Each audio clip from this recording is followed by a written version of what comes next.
So ladies and gentlemen, our final conference is on growing industrial demand for silver in India. I would like to invite the moderator of this session on the stage. Mr. Viraj Didwania is the Managing Director for Foresight Bullion India Private Limited. Mr. Didwania, do we have you in the house? Yeah. Let's have you on the stage, sir. Welcome back. So Mr. Didwania, we are quickly turning around the stage as you can see. So let me tell you a little bit, ladies and gentlemen, your kind attention as I invite our other speakers on. Mr. Abhishek Jain from Indian Solder. Mr. Abhishek Jain, sir. Ajaiye, let's have you on the stage, sir. Let's give a round of applause to Mr. Jain. And Mr. Murli Nikam from Modison.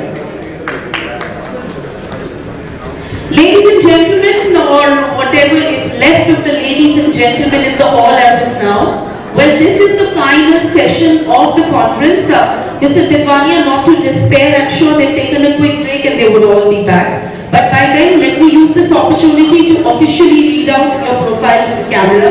So Mr. Viraj Didwania is the founder and managing director of Foresight Bullion India Private Limited. He's worked as a consultant for Ernst & Young and as an investment banker with Morgan Stanley, both in New York City.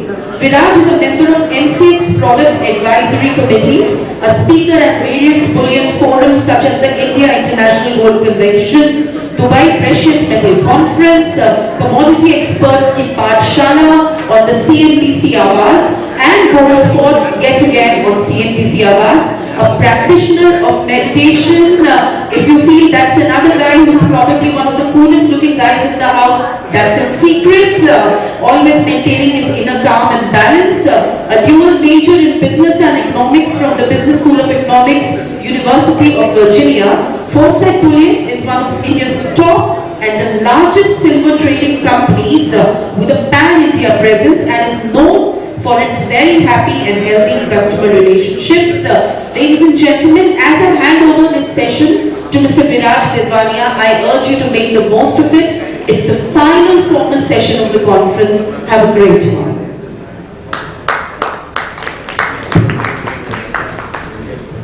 Thank you so much for that introduction. So this is the last panel of the day. Thank you for all of you who decided to stay back. And we're going to make sure that we keep this a short and quick panel. And with me, I guess, whatever is after the panel for everyone. So, look, silver, I quickly cover what the notes that I have. Silver is largely an industrial metal globally. 50 to 60% of silver is used for industrial use. We've already had many people speak about the various industrial uses of silver. In India, silver is used for traditional uses as well as for modern uses. We have a few people, some experts like my friend Nikam sitting here, a few other people, Gautam is here, who understand how silver is used for the modern industrial use, for silver salts, for any electrical contacts and glazing alloys. We have the experts over here. And then the traditional uses of silver as well, like zari and in our traditional Ayurvedic medicine. But enough has been spoken about that. My introduction is already done. I'm the founder of Foresight Bullion India Private Limited, one of the largest silver traders in the country. What I wanted to focus on today is keep it short, keep it fun. So I'd like to introduce our panelists. I have Mr. Murli and Abhishek. So, I'll do the traditional introduction for both of them. So Abhishek worked at ICICI for a few years as a banker, and then 18 years in the family business. So he's a experienced, one of the most experienced people in this space in the country. But an interesting thing about him, he's a passionate table tennis player and represents his club. And Murli has been with Promptly for 24 years. He has 5 patents to his name. Recently he joined Modison, who's been there for about 2 months. He's the CEO over there. He loves giving motivational speeches and turning around businesses. But his real passion is as a singer. One interesting fact about myself, I'm a pilot. I play from time to time. So what I was thinking was, we'll start with Abhishek. Why don't you start with your presentation to share with us? Start with your presentation, share that with your. Good evening, everybody. I thank you, Intel, for having invited me here. It's an honor for me, for my organization and the industry, that I've been able to present the side of the brazing industry. So the first, in the presentation over here, I have three areas that I will cover. The brazing process, what it is all about, our organizational activities, and what are the various characteristics of the brazing industry, the stage that it is in, and how we look at the future. The first question that comes to me very often is, how do you differentiate brazing from welding, and what is soldering? So I'm trying to explain it over here. So all these three are basically joining processes, but the way these metals are joined distinguishes each one of them with each other. Welding essentially is a fusion melting process. So what happens is, the base metals to be joined, they fuse along with the filler metal. So it's like the properties of the base metals to be joined get altered in the process. But when we are looking at the area where we don't want any alteration in the physical properties of the base metals to be joined, that is where brazing and soldering come into action. Because the filler metal that we use in a brazing or a soldering, the melting temperature is much lower than the melting temperatures of the base metals to be joined. In brazing, the coalescence of material with filler material happens at a rigorous temperature which is above 450 degrees Celsius, whereas in soldering, whereas the filler metal rigorous temperature is lower than 450 degrees Celsius. Now, then we can ask then how brazing and soldering get differentiated in terms of application. See, soldering is for when a delicate joining aspect, as in printed circuit boards. So there, the stresses are not, the pressure requirement is not that much. You can do soldering with the help of a soldering iron. But when we are looking at high pressure resistance in the joint and high tensile strength, then we look at brazing. So these are various types of brazing materials that we have. The first one is gold filler metals. Now when we are talking gold filler metals, we are saying that gold is the important dominant element in the alloy that we are making. Similarly, the silver filler metals, the silver is the dominant element. Copper phosphorus. Now copper phosphorus, we have basic alloys of copper phosphorus to which we add silver as an additive. Copper zinc filler metals, these are the brasses and bronzes which are used in gas welding also. Aluminium silicon filler metals, these are basically for joining aluminium elements. And then finally we have the nickel filler metals. Silver filler metals and copper phosphorus filler metals are the ones which we will look in greater detail, because since we are sitting in the silver conference. Silver filler metals, the dominant element is silver, as I said earlier, and to which we have these elements: copper, zinc, cadmium, tin, manganese and nickel. So we have a great variety of alloys, wherein the silver percentage ranges from 2% to 100% silver, and to which we use these elements in various combinations. Silver content basically helps in determining fluidity, because higher the silver that we use, the more fluid that alloy becomes. And fluidity is the important keyword in brazing and soldering. Silver filler metals are used for joining mild steel, stainless steel, copper, brass, cast iron. The most popular alloy in this industry is a 43% silver, whereas the brazing temperature, the service temperature that we talk of, is like 620 to 670 degrees. The governing standards which are there in the brazing alloy industry is this ISC 927, which means the Indian standard. Then there is this Meridien Resort Society A5.8, British standard 1845, and then we have the European Nation standard 1044. Copper phosphorus filler metals. In this, again, as I said earlier, copper phosphorus is the main alloy, and then we add additives of silver, which generally are like 2% or 5% silver, and it goes maximum to 15%. It's a low-cost product in comparison to the higher silver filler metals. Again, more silver, the more fluid the flow becomes. It's used for, generally in the HVAC industry, the heating, air conditioning and the refrigeration industry, where we are joining copper pipes, copper to copper, or we are joining copper to glass, then we are using the copper phosphorus filaments. In this, the most popular alloy is a 15% silver alloy, and the brazing temperature for that is 732 to 860 degrees Celsius. Again, the same set of standards which are there for silver filler is also for copper phosphorus.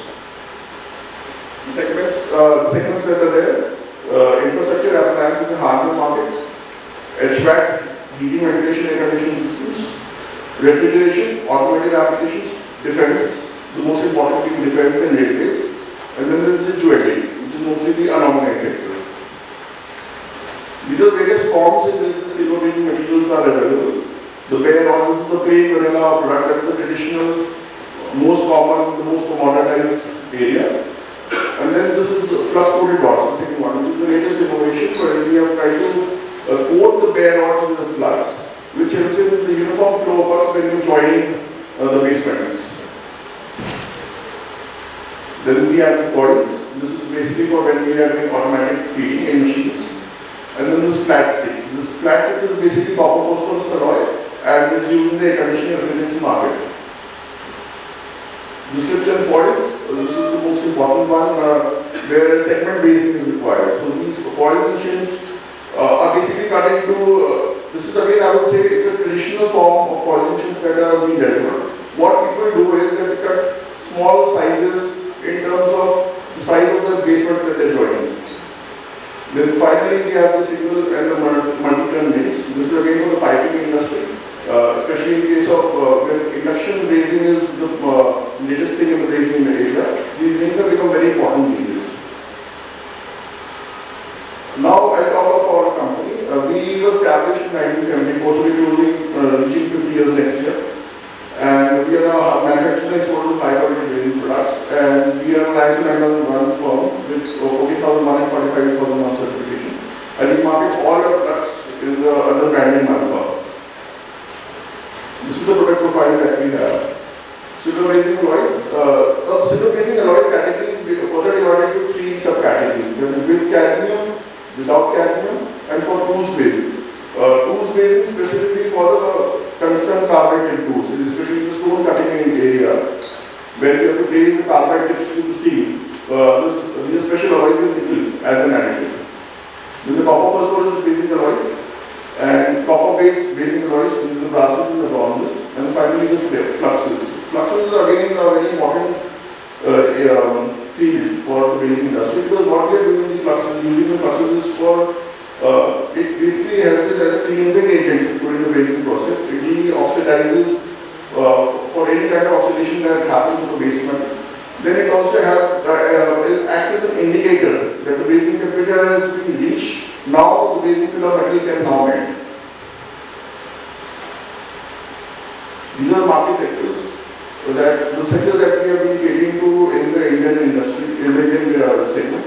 The defense, heavy engineering, particularly BHELs with the units at Bhopal, Jhansi, Hyderabad. Defense, we have like in small arms factory, Kanpur, rifle factory, Ishapur. Railways, they are the biggest customers, the biggest order places.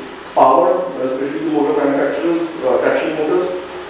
HVAC, as I said earlier, heating, ventilation, or to name the brand names like Carrier or LG or whatever brand. So all these brands are using brazing materials. Automobiles, especially the fuel tanks brazing, the brazing filler metals are being used. Hydraulic motors, pumps, radiators, switchgears, and tools. These are some of our clients: Hindustan Aeronautics Limited, BHELs, as I said, Chitranjan Locomotive Works, diesel locomotives, Varanasi, Patiala, Mela Traction Motors, Hyderabad, Minda Auto Electric, Voltas, Serra and Sanitary Ware, and G Power. Some of our international clients: Salt Flux, Eliades Industries in France. Now, Salt Flux and Sober Metals are building a alloy manufacturer themselves. So we supply some of the products to them. Now, the third section of my presentation, I will try to explain briefly about what is the shape of the condition of the industry as such. Now, silver brazing industry in India is primarily, all the manufacturers are located at Meridien. So somebody might ask me why Meridien.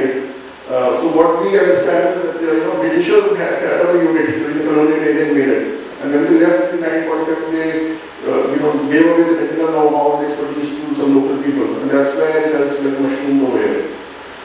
It's a very niche market in the welding area now. You know, it's like small. Out of the total welding market that we have, hardly 10% for brazing industry. In India, most bulk of the production of the basic filler metals is now being handled by MSME units, because we have been able to do it very economically at cheaper prices, and at the same time we have been able to buy investments in machinery and technology. We have been able to match the international standards. Typical of this industry, it's like, you know, it's a low volume, high value product. Why I say this is, an average silver alloy would be like 30,000 rupees kg by today's prices. I make 100 kgs of silver alloy, it costs me 30 lakh rupees. But for the same value, I would do a 3,000 copper alloy. So that is the kind of volume differential that we have. When we plan a machinery, when we are looking at volumes of the machinery investment, this becomes a very important factor.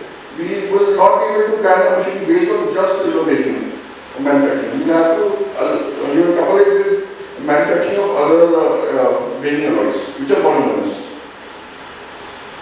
The MNCs in India, initially who were manufacturing brazing alloys, have like kind of outsourced their production to us because they have not been able to match our prices. And the overseas manufacturers, they have not been able to enter the Indian market, not create any problems for us, simply because when you are dealing with silver, it's a high value item. You can't ship it, so you have to necessarily send it by air, and that is where the freight cost becomes very important. It's a highly price sensitive market. Even for a pair, 100 to 100 rupees a kg, I can lose my orders.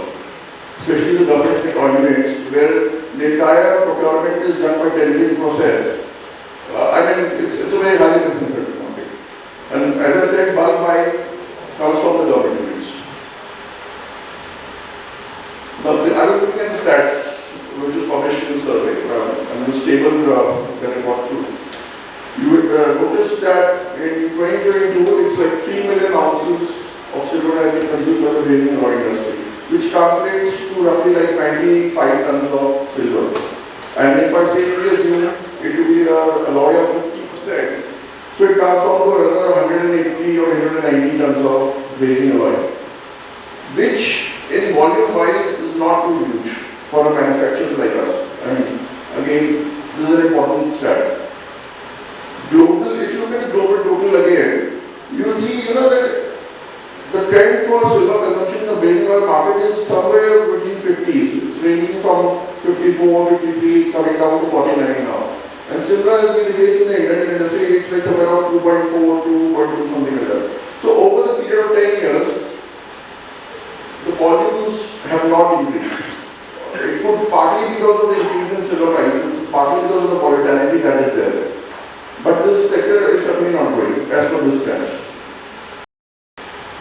Challenges for us. High volatility. I had a question yesterday also. Volatility is really, it's a detrimental to our growth. Because I sometimes tell my colleagues, we are kind of jewelers, but we are selling to industrial buyers. Why jewelers? Because we are purchasing everything on a cash basis, but to the industrial buyers, we are selling on credit basis. The credit revolves on 2 months, 3 months, 6 months in government units. So it becomes very difficult. And on top of that, you have to deal with the volatility part. As I said earlier, manufacturing in isolated product line is not viable. If I just focus my unit to run on silver brazing, it will not be viable. When I'm looking at, reducing my costs and increase my margin per se, I look at investing in machinery and why investing in machinery so that I develop volumes.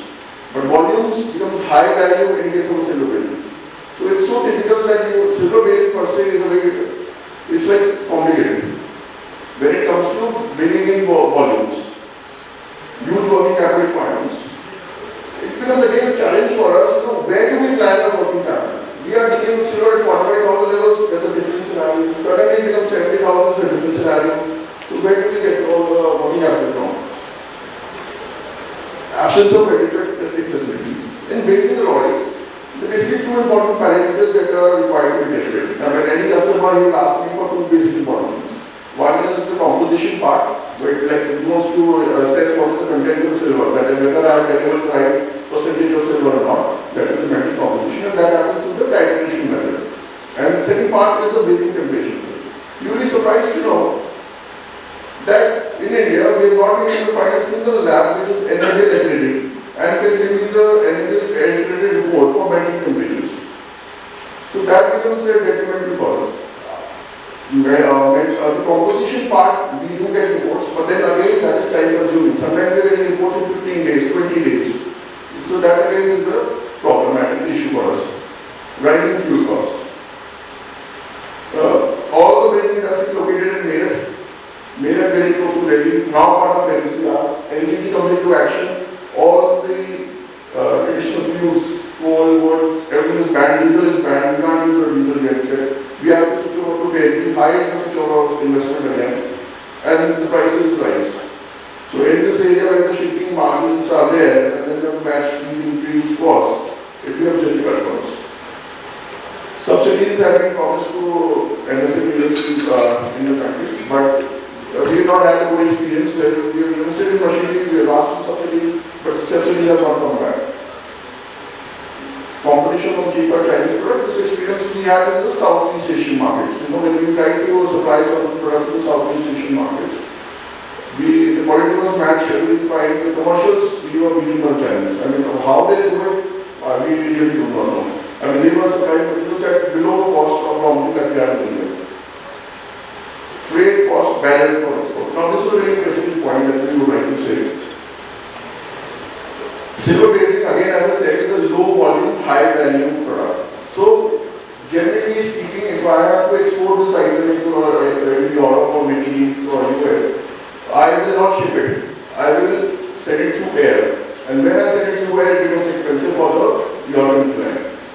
So it becomes it's problematic for us when we are exporting. But then on the other side, it becomes a plus point for us because the overseas manufacturers of manufacturing oils, we will not be able to ship the brazing oils into India. So that way the domestic market is open for us, and that is why most of these brazing oil manufacturers are not being able to create any market share in the Indian industry, in the Indian brazing industry. Next is differences in price determination.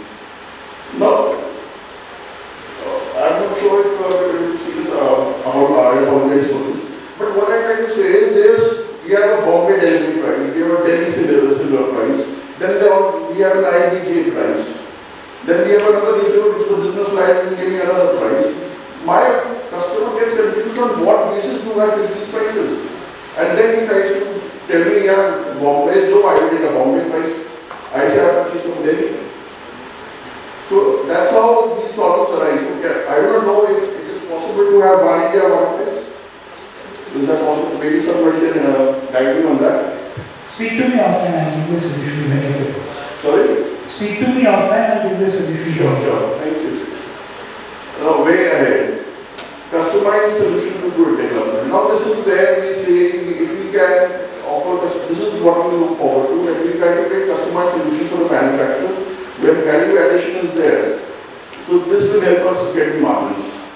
Continuous improvement, we have to look inward and try to have lower cost cutting. Eco-friendly processes. Now, eco-friendly process, why is it? Because cadmium is banned in Europe, it's banned in other nations. In India, we are still using it for industrial use. So, but going forward, we will have to look to cadmium-free alloys. Efficient financial management is most important for us because, as I again said, silver is involved, high volatility. So, financial management is the key word which I understand. For the government, we expect that the government establishes more of these testing facilities where we can have reports for melting ranges and which are energy accredited. Then reduction in import duty, as we understand, India is not a manufacturer of silver, we are great importers. So reduction in import duty really helping lower the prices. High duty drawback for exports. I understand the scheme which is like advanced export scheme for silver, wherein if I import silver and I tell the government that I'm going to export it, so I am allowed a duty drawback, but I believe that is not enough. Lower fuel costs. As I said, the NGT has banned all the fuels to be used in our units. But then you should get subsidies for using LPG or CNG. Continual effort to control speculation in commodities. Now this is again, I know it's not possible, but I still feel that the demand in silver is fueled more because of the speculation part rather than the core manufacturing that is happening. And it is really affecting the core manufacturing process, whether it be brazing industry or any other industry. Thank you.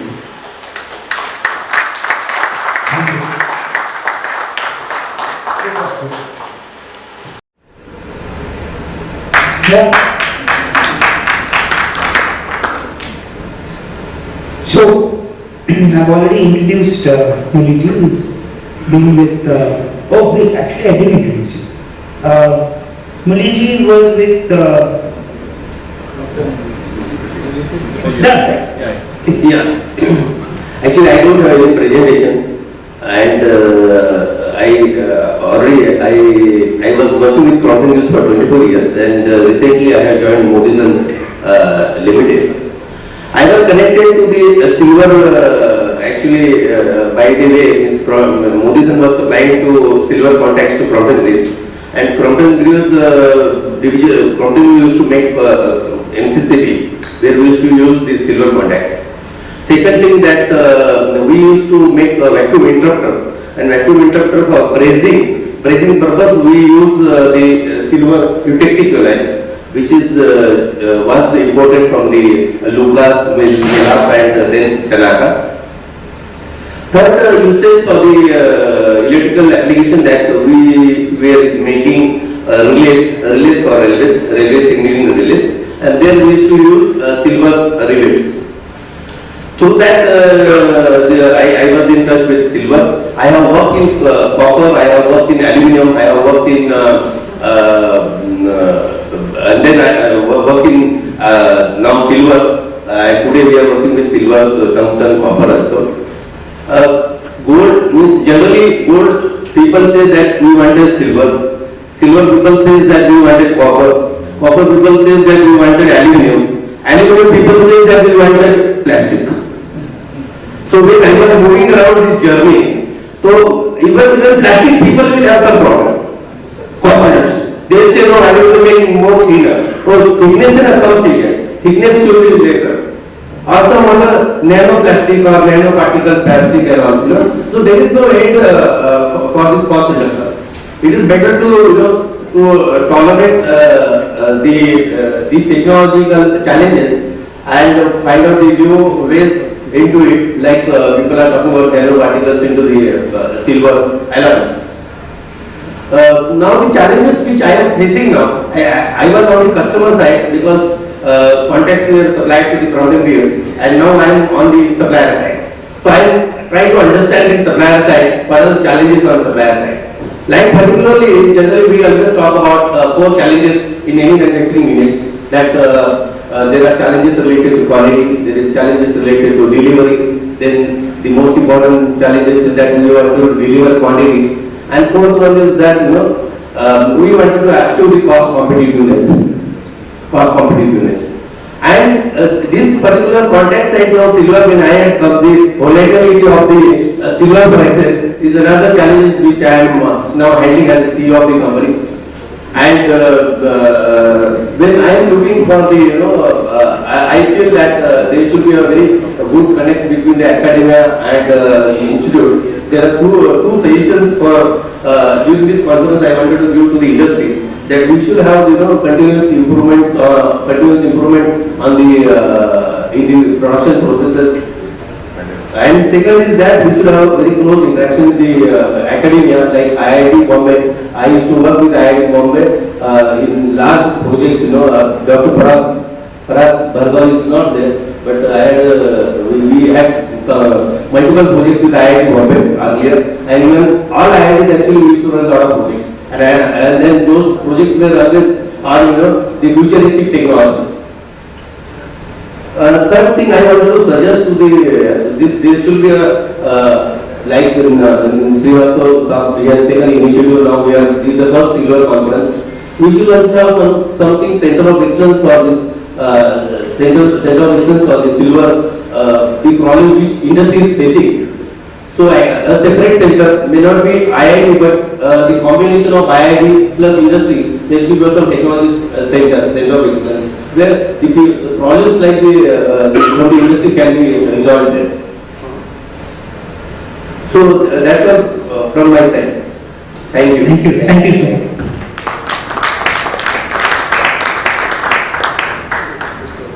So I think we're doing well on time. I just have one question for both of them, and then we can. Is that okay, Vatsali? Sir? They want to ask some questions. I No. will finish off your questions. Sure. I think the two questions will cover a lot of what the questions might be. So, Abhishek, one question is, you partially touched upon, but how does India compete globally with the brazing alloys? You touched upon it, but is there a way that we can actually compete in the global market? Yeah.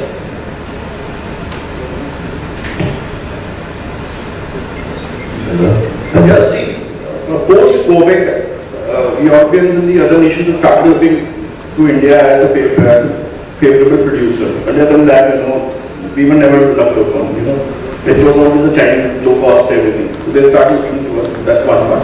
Second part, we can take advantage of the lower labor cost that we have. I was sitting with some European customer and he just asked me what is the daily wages that you pay. I said 10 euros a day. He said we are paying 50 euros a day. So that is the kind of differential that we have.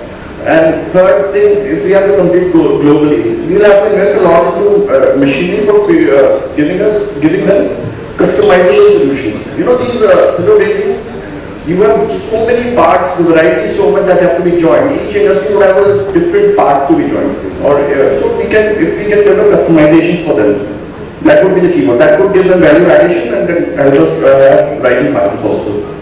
Thank you. This China plus one is a big thing that we must take for granted. Yeah, definitely. Thank you. Murli, question for you. You've been in this, you have over 30 years of experience in the manufacturing space, and you've come across, like you said, many metals, but silver also for maybe 25, 26 years of your working. Just share a little bit about what your experience with silver has been over the years. Yeah, actually, I am in more contact with the silver since 2001. Particularly, now the industry is facing the problem like the cadmium. Now the AgCDO is getting banned, and we are trying to replace with AgSL4. So, in order to make the competitiveness in the silver market or silver products which we are manufacturing, I have already mentioned that we need to work on the technology, the futuristic technology. Like I said that whether we can have the nanomaterials into the silver alloys and can be reduced from the cost of them and better properties, which many people I have seen in the earlier presentation, IIT Bombay and many people have presented, like Silver Institute presented the papers. So I feel that is only the way we should go ahead for the future. And yeah, that's all. Thank you. So anyone in the audience, I have a stopwatch. It says we have 13 minutes, 20 seconds left. I'm very happy to finish early. If any of you would like to finish early. The question to Abhishek ji. So generally we categorize the brazing method depending upon the heating methodology. The brazing methodology which you use in the production process is on based of heat methods. So now, do you have any specific industry-specific heat methodology like pin brazing for railways use? No? Pin brazing. A technology called pin brazing and torch brazing. Torch brazing is there. Okay, pin. No, I have not heard of such a term. Okay. But then there is this, we have induction brazing, then you have resistant brazing, vacuum brazing, furnace brazing, resistance brazing. Okay. Because in other countries they use a technology called pin brazing for in railways for cable joint. That's why I want to ask whether you have developed. Pin brazing, you would maybe you're talking of an application and not a process. Pin brazing, they will be doing some pin kind of a brazing, but that's not the process. Okay. Here we don't go this process in India. Look, what I'm talking of is the processes. Okay. With technology that are there for various kinds of brazing. As I said, torch brazing is one of them. Then you use vacuum brazing, that is done in a vacuum furnace. In this furnace brazing, that furnace brazing is basically done on a conveyor belt. Okay, okay. Then there is resistance brazing, that is based on resistance currents. Induction brazing, that is the latest thing that is there. Okay. Anyone else? There's a gentleman at the back. Hi, this is Ishida from Singapore. I have two questions about industrial demand from our solar power sector. And I found, well, this is the first time to be here in India actually to me, but I found a lot of large solar power projects going on in India. And my first question is, where are those panels coming from? That is the first question. And second question is there any plan to manufacture solar powder or solar paste to meet such a solar power demand in India? Great question. Thank you. I'm not an expert on this field, but I do know how to answer this question. So the solar power projects are across the country, in every state. The question was silver powder and silver paste. IIT is working on it actively, where they're working on creating indigenous silver paste and powder which matches global standards. Currently, the quantum produced and sold within the country is relatively small, 20 or 30 tons to less than 9 much. Yeah, that's the answer to your question. Anyone else? Great. That's a read. Done? Great. So we finished 10 minutes early. Thank you to Murli ji, thank you Abhishek, thank you Vatsaji for inviting me to speak as a moderator. Thank you very much. Vinayak and Vinaya as well. Thank you, ma'am. And thank you so much, Mr. Didwania, for powering through this last session, keeping up with everybody's energy levels. You managed to complete it 10 minutes earlier, which I think calls for a round of applause. And ladies and gentlemen, one final thing that I request Mr. Viraj Didwania to do is to present a memento. A big thank you to both our spirited speakers, starting with Mr. Abhishek Jain.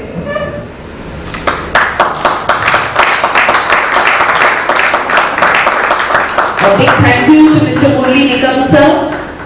Murli sir, thank you so much for speaking off the cuff on the podium.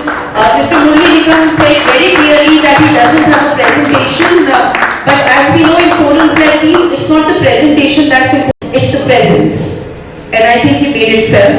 I would like to now invite on stage Mr. Kinjal Shah to present a memento to Mr. Viraj Didwania.